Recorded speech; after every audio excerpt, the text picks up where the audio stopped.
عارف ايه الفرق بين الماس الخام وحتة الازاز اللي بتلمع؟ الاتنين بيزغللوا العين، بس واحد قيمته فيه والتاني قيمته في الضوء اللي نازل عليه. انت بقى قيمتك نابعة من جواك ولا مستني حد ينور عليك عشان تتشاف؟ تخيل لو معاك لوحة أثرية نادرة جدا ركنتها في مخزن مليان تراب، هل التراب ده بيقلل سعرها أو تمنها؟ أكيد لأ، هي لسه تسوى ملايين، بس هي في المكان الغلط. احنا بنعمل في نفسنا كده، بنرمي روحنا في علاقات زي المخازن، وبنسمح لناس ما بيفهموش في الفن يقيموا جمالنا، ولما يقولوا علينا عاديين بنصدقهم وننسى اننا قطعة اثرية ملهاش تكرار.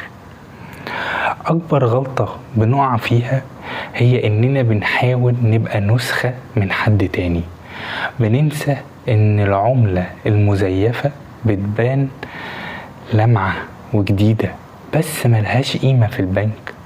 قيمتك في أصالتك، قيمتك في أصالتك، في عيوبك اللي خلتك انت، وفي جروحك اللي علمتك الوعي.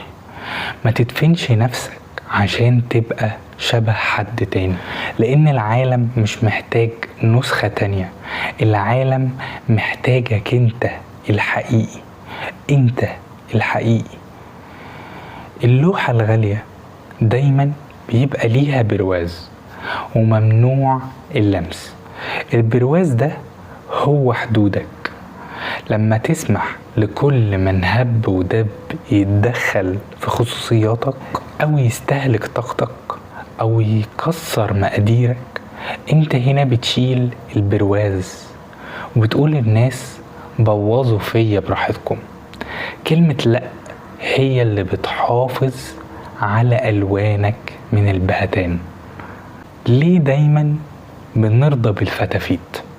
فتافيت اهتمام، فتافيت وقت، فتافيت حب، وكأننا شحاتين مش أصحاب بيت.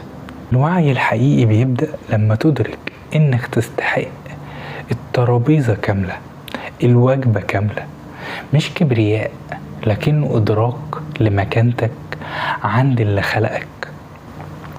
انت غالي لمجرد انك ابن الحياة، مش عشان عملت ايه النهارده. الخلاصة والدرس انتك مش في عدد